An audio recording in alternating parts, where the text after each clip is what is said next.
Ashwini, the very first nakshatra, starting at 0 degrees Aries, the absolute beginning of the zodiac. And that's really the whole personality of this nakshatra in a nutshell. First, out of the gate, always in motion, always ahead. Today we are going to talk about what makes Ashwini so distinctive. Its symbol, its presiding deity, what it means when planets sit here, and what kind of people and professions it governs. Ashwini's symbol is a horse's head, not a whole horse, just the head. That image alone tells you so much. It's about the face you lead with, the speed of thought, the impulse to charge forward. The ruling deities are the Ashwini Kumaras. These beautiful, golden armored, horse headed twins from Vedic mythology. They were the divine physicians to the gods, miracle workers, and heroes. They would appear swiftly in times of need and perform healing that no one else could. And here's a curious thing about the twin symbolism. In Jyotish, when a planet indicating a relative is placed in Ashwini, it can actually suggest that person is a twin. So, if your ninth house lord, which represents the father, falls in Ashwini, there's a traditional reading that your father may be a twin. Ashwini is all about quickness, movement, the need to get going. It governs all forms of transportation, roads, vehicles, anything that moves people from one place to another. And that energy shows up internally too. Quick thinking, fast comprehension, rapid action.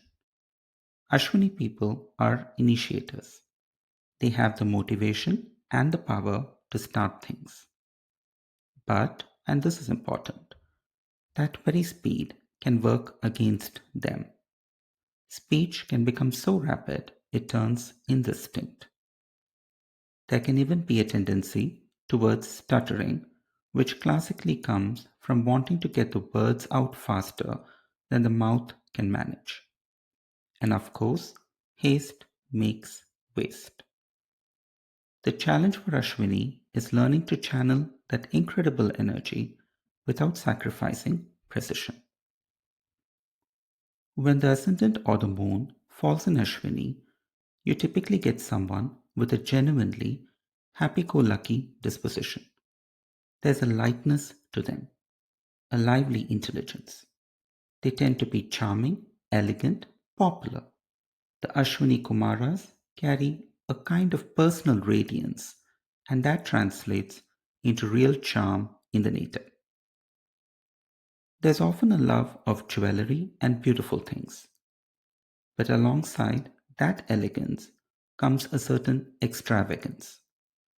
Ashwini doesn't naturally hold back. A few house lord placements in Ashwini carry specific traditional meanings worth knowing. If the fourth lord falls here, there may be concerns related to property. If the sixth lord occupies Ashwini, there can be an involvement with black magic or occult matters in a difficult sense. And the fifth lord in Ashwini may indicate challenges around children. These aren't absolute predictions, they're indicators that invite deeper analysis. Physically, Ashwini governs the knees and the upper part of the feet. And when it comes to professions, think of two main streams. First, the courageous and physically active, like soldiers, law enforcement, athletes, cavalry, people who act boldly and move fast. Second, the healing professions, physicians and chemists. echoing those divine Ashwini Kumaras and the gift for healing. Beyond that, Ashwini also covers horse trainers, people working in metals and heavy machinery, transportation workers, and mechanical engineers. The places this nakshatra governs tell you a lot about its character. These include factories, steel and copper plants, mines, stables, racetracks, transportation hubs, criminal courts, and hospitals. Notice the range from the raw, industrial, and fast moving to places of healing and justice. That's Ashwini, power, speed, and the capacity to restore. So that's Ashwini, the nakshatra that begins the zodiac with a burst of forward energy, the spirit of divine healing, and the sheer magnetism of the Ashwini Kumaras. If you have planets here, look at how their quickness, charm, and initiating force plays out in that area of your chart.